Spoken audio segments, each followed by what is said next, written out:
इस संसार में कई ऐसी प्राचीन जगह मौजूद हैं जहां लोग भ्रमण के इरादे से आते जाते रहते हैं, पर वहां आने जाने वाले व्यक्ति को ये मालूम नहीं पड़ता कि वह जगह कैसी है। उन्हें जो इतिहास में दर्शाया जाता है वो उसी को मानकर और उसी को जानकर है। ऐसी प्राचीन जगहों पर आया जाया करते हैं। इस संसार में हर चीज के दो पहलू हैं, पर यहाँ के व्यक्ति सिर्फ एक पहलू को जान पाते हैं और दूसरे पहलू को अज्ञानता बस समझ नहीं पाता, और उसका खामियाजा भी भुगतना सबको पड़ता है। ऊंचे ऊंचे पर्वत पर लगे पेड़ों की हरियाली मन को अंदर से सींच देती है। इसी तरह की खूबसूरत वादियों को देखने के लिए लोग ऐसी ही जगह पर जाया करते हैं। बिहार में मौजूद ऐसे ही बराबर पहाड़ भी अपने आप में प्रकृति की खूबसूरती को समेटे हुए शांति से खड़ा है। बराबर पहाड़ बिहार में मौजूद अन्य सभी पहाड़ों से बड़ा है।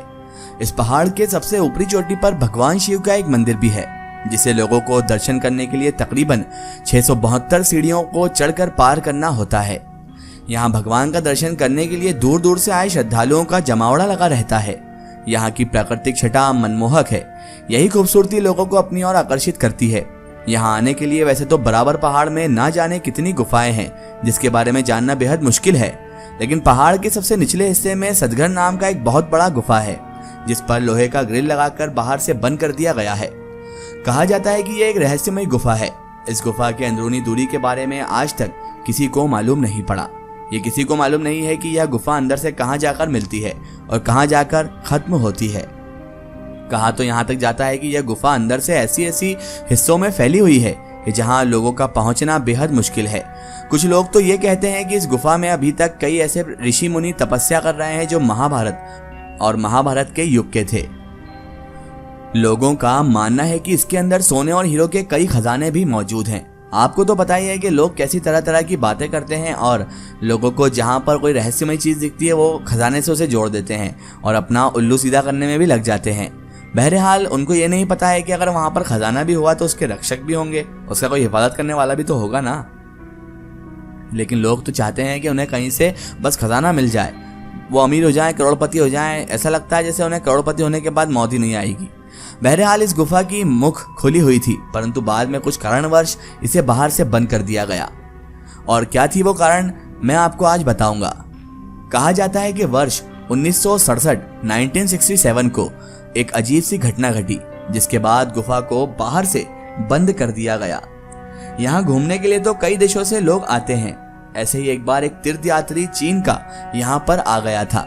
वो भी यहाँ के प्राचीन जगहों को घूमने के इरादे से आया था। वो अकेला ही आया था। पहले तो वह यहाँ कई दिनों तक रहा और यहाँ की खूबसूरती को सराहता रहा। यहाँ के एक गार्ड उस चीनी यात्री को हर जगह ले जा रहा था। उस गार्ड ने उस चीनी यात्री को बराबर की ऐतिहासिक चीजों के बारे में उसे बताया, तफसीर से सब चीजें समझाई, उसको जगह जगह पर घुमाया और उसे हर चीज के बारे में डिटेल में बताया। एक बार गार्ड उस चीनी यात्री को सतघर दिखाने के लिए ले गया। उस गुफा के समीप पहुंचकर उस चीनी यात्री ने गार्ड से पूछा, जहाज की आकार में दिख रही इतनी बड़ी चीज आखिर ये क्या है? गार्ड ने अपने काम के मुताबिक उसे इसके बारे में समझाना शुरू किया। गार्ड ने अंग्रेजी में ही सतघर के बारे में उस चीनी यात्री को सब कुछ बता दिया। गार्ड ने बताया कि यह एक रहस्यमयी गुफा है। यह किसी को भी पता नहीं कि यह गुफा अंदर में कहां जाकर मिलती है और कहां जाकर ये खत्म होती है। और ऐसा माना जाता है कि इसके अंदर सोने के कई खजाने भी मौजूद हैं। जैसे ही सोने के खजाने के बारे में उस चीनी यात्री ने सुना तो उस चीनी यात्री ने भी गार्ड से पूछा कि इसके अंदर कोई जाता क्यों नहीं है। तब गार्ड ने बताया कि ऐसा माना जाता है कि यह गुफा काफी खतरनाक है। यहाँ बड़े बुजुर्गों का मानना है कि इसके अंदर कई खतरनाक जंगली जानवर हो सकते हैं, खतरनाक रूहें, प्रेत, जिन जिन्नात सभी चीजें हो सकती है। इसीलिए उन्होंने यहाँ पर जाने से मना कर रखा है। और इसके अंदर क्या क्या हो सकता है ये तो कोई भी नहीं जानता। यही कारण है कि आज तक किसी की हिम्मत नहीं हुई कि अंदर जा सके। वो गार्ड बहुत लोभी और चालबाज भी था। ऐसा कहा जाता है कि गार्ड बहुत दिनों से बेचैन था उस गुफा के अंदर जाने के लिए, क्योंकि वह जानता था इसके अंदर कई खजाने मौजूद हैं। वो अपने साथ अंदर जाने के लिए कई लोगों को कह चुका था। वह गार्ड समझ चुका था कि मैं इस चीनी यात्री को अगर मनाऊंगा तो यह जा सकता है। और आज वो दिन आ गया था। उसे मालूम था कि चीनी यात्री भी बहुत ज़्यादा लालची दिख रहा है और इसे घूमने फिरने का बहुत ज़्यादा शौक है, तो इसे अंदर जाने में अगर मैं थोड़ा सा बढ़ावा दे दूं तो ये मेरे साथ अंदर जाने के लिए तैयार हो जाएगा, अंदर जाने के लिए मेरे साथ ज़रूर जाएगा। उस गार्ड ने उस चीनी यात्री से कहा, ये बात सही है कि आज तक इसके अंदर कोई नहीं गया, पर ज़रूरी नहीं कि इसके अंदर खतरनाक चीज़ मौजूद है। अगर आप चाहें तो अंदर जा सकते हैं, और अगर ऐसी बात है तो मैं भी आपके साथ चलूंगा। ये कहकर गार्ड उसे अपनी बातों में रिझाने लगा। तब उस चीनी यात्री ने कहा, ठीक है, अगर आप अंदर चल सकते हैं तो चलिए, मैं भी देखना चाहता हूँ आखिर यह गुफा अंदर से कैसी है। उस चीनी यात्री की बात सुनकर गार्ड से अंदर से काफी खुश हो गया और कहा, ठीक है, कल रात को 11 बजे सिर्फ हम दोनों अंदर प्रवेश करेंगे और यह बात आप किसी को मत बताइएगा। और यह कहकर गार्ड ने उस चीनी यात्री को सब कुछ समझा दिया। अगले दिन रात के 11 बजे वे दोनों सबसे नजर बचाते हुए उस गुफा के करीब पहुंच गए।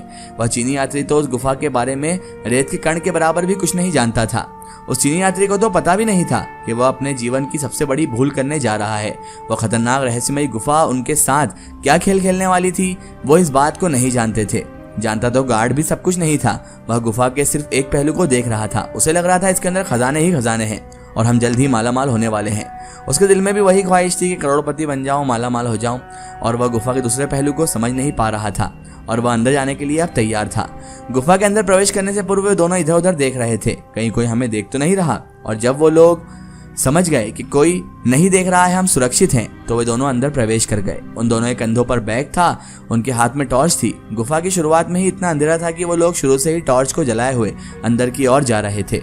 जैसे जैसे वो अंदर जा रहे थे, गुफा की खामोशी और बढ़ रही थी। धीरे धीरे वह गुफा और भी अंधेरी होती जा रही थी। उन्होंने गुफा के अंदर मौजूद दीवारों को अपने हाथ से स्पर्श किया। वह दीवार काफी चिकनी थी और उस दीवार पर कुछ अजीब अजीब शब्द लिखे हुए थे जिसे वो लोग समझ नहीं पा रहे थे, और वह धीरे धीरे आगे की ओर चले जा रहे थे जो कई राहों में बटी हुई थी। उन लोगों को समझ नहीं आ रहा था कि हमें किस तरफ जाना है। गार्ड को लगा कि यह गुफा काफी पुरानी लग रही है, शायद इसी में वह खजाना छिपा होगा, और यही सोचकर वे दोनों इस गुफा की ओर चल पड़े। मकड़ी के जाले उनके चेहरे को स्पर्श कर रहे थे, पर वह उससे बचते हुए अंदर की ओर प्रवेश कर गए। उस चीनी यात्री को तो पता भी नहीं था वो किस गुफा में घूमने आया है और कौन सी आफत गले लेने आया है। बहरहाल उन्होंने कलाई में बंदी घड़ी में समय देखा तो सुबह के 6 बज रहे थे और वो अंदर ही अंदर चले जा रहे थे, पर गुफा के अंदर सूरज की रोशनी की एक भी किरण नहीं थी। अंदर घना अंधेरा था। चीनी यात्री ने उस गार्ड से कहा, चलिए चलते हैं यहाँ से, ऐसे भी हम लोग काफी अंदर तक आ गए हैं और जो अब देखना होगा बाद में आकर देख लेंगे। तो गार्ड कहा, बाहर तो निकल ही जाएंगे, पर यहाँ आए तो कुछ और देख लेते हैं। इन दोनों में यह बात हो ही रही थी कि अचानक इन्हें अपनी तरफ किसी के आने की आवाज सुनाई दी। इन दोनों को लगा शायद कोई चमगादड़ वगैरह होगा, कोई बात नहीं, अंदर चलते हैं। चलते चलते अचानक इनकी नज़र के सामने एक छोटे से दरवाजे आ गए और छोटा सा दरवाज़ा इनकी नज़र में जैसे ही आया तो वह दरवाज़ा लकड़ी का था। इन्हें लग रहा था इसके अंदर लकड़ी का दरवाज़ा कौन बना सकता है। गार्ड को लगा शायद इसी अंदर खजाना छिपा हुआ है और वो इस दरवाजे को खोलने की कोशिशें करने लगा। वो दोनों ने मिलकर उस दरवाजे को खोल दिया। दरवाजे के अंदर जो उन्होंने देखा उनके होश उड़ गए। उन्होंने देखा एक कंकाल हाथ पैर मोड़े हुए बैठा हुआ है। उसके शरीर पर ढेर सारे धूल जमा हुई है। मकड़ी के जालों में उसकी पूरी शरीर लिपटी हुई थी। देखने में ऐसा लग रहा था मानो कई वर्षों से वह यहीं पर बैठा हुआ है, किसी तपस्या में लीन। इसी बीच अचानक गार्ड को ऐसा लगा कि गुफा के एक कोने से उसे कोई देख रहा है। तुरंत ही उसने अपनी टॉर्च को उस तरफ जलाया, पर उसे वहां कोई नहीं दिखा। धीरे धीरे अब टॉर्च की लाइट भी धीमी पड़ती जा रही थी। गार्ड बस कुछ कदम आगे ही गया था कि उसे अपनी तरफ किसी के आते हुए पैरों की पदचाप, कदम की आहट सुनाई दी। गार्ड ने तुरंत पीछे मुड़कर देखा, पर उसे वहां पर कोई भी नहीं दिखा। अब गार्ड को भी डर लगने लगा था और उस चीनी को तो पहले से ही लग रहा था। वे दोनों वापस दौड़ते हुए बाहर निकल रहे थे। जिस दरवाजे से उन्हें निकलना था वह दरवाजा आगे से बंद हो गया था। ये देख इन दोनों के प्राण सूख गए। इन्हें लगा यहाँ तो दरवाजा भी नहीं था, फिर आखिर ये कैसे हो गया। तो दरवाजा भी नहीं था, गुफा की मुख खुली हुई थी। अचानक यहाँ पत्थरों से दीवार कैसे बन गई। दोनों को समझ में आ चुका था कि हम बहुत बड़ी मुसीबत में फंस चुके हैं। बस इन्हें अब किसी तरह यहाँ से निकलना था। ये दोनों अब काफी बेचैन थे। इन दोनों के पास कोई रास्ता नहीं था बाहर जाने का। एक रास्ता था जो सिर्फ आगे की ओर जा रहा था, आगे जाने का। उस घने अंधेरे में इधर उधर देखना भी बहुत मुश्किल हो रहा था। इन्हें तो मालूम भी न था कि वह आगे का रास्ता कहाँ जाकर खत्म होगा और कब होगा।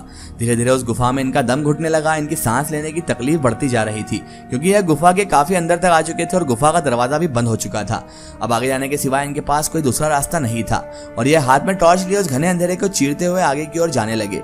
उन्हें यह मालूम नहीं था जितने ज्यादा वह अंदर की ओर जा रहे हैं उतना ही वह जाल में फंसते हुए जा रहे हैं, पर उनके पास दूसरा कोई चारा ही नहीं था।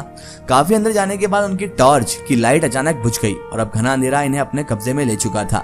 अंदर इतना अंधेरा था कि यह दोनों अपने आप को देख नहीं सकते थे। ये दोनों एक दूसरे को सिर्फ छूकर बात कर रहे थे। फिर भी ये दोनों हिम्मत बनाए हुए एक दूसरे का हाथ पकड़े हुए आगे की ओर जा रहे थे कि अचानक गार्ड के पैर से कुछ टकराया और इन दोनों का हाथ छूट गया और गार्ड वहीं पर गिर पड़ा। गार्ड ने तुरंत उस चीनी के यात्री को आवाज लगाई कि क्या तुम यही हो, पर गार्ड को उस तरफ से कोई जवाब नहीं मिला। गार्ड ने सोचा कि अभी तो वह यहीं था, पर अचानक इतनी जल्दी कहाँ चला गया। गार्ड ने जोर जोर से चिल्लाकर उसे आवाज लगाई, पर उधर से कोई जवाब नहीं मिला। उस अंधेरे में कहाँ खो गया वो चीनी यात्री, ये अब किसी को भी नहीं पता था। अंधेरे में बेचैन गार्ड उसे इधर उधर ढूंढने लगा, पर उसका कुछ भी पता नहीं चला।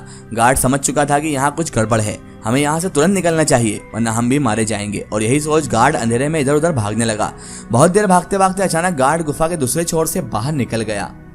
गार्ड की किस्मत अच्छी थी कि वह बच गया, लेकिन वह चीनी यात्री, उसका क्या हुआ? वो नहीं बच सका।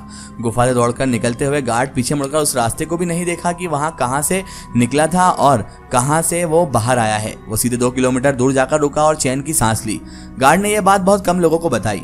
गार्ड को लग रहा था कि क्या वह चीनी यात्री भी बच गया होगा। अगर बच गया होगा तो कहाँ गया होगा। उस घटना के बाद उस गार्ड ने कभी उस चीनी यात्री को नहीं देखा। आखिर वो कहाँ चला गया था, ये कोई नहीं जानता था। क्या यह गुफा अनंत तक है, किसी को मालूम नहीं। लेकिन इसके बाद इस गुफा के मुंह पर एक गेट बनवा दिया गया लोहे का, जिसकी वजह से कोई अंदर ना जा सके। दोस्तों, अगर आप भी अपनी जिंदगी की कोई सच्ची कहानी या सच्ची घटना हमारे चैनल से शेयर करवाना चाहते हैं और आप चाहते हैं कि आपकी स्टोरी भी माई स्टोरी बुक चैनल से शेयर हो, तो आप हमें हमारे फेसबुक पेज पर कांटेक्ट कर सकते हैं और अपनी स्टोरी वहां पर हमें बता सकते हैं।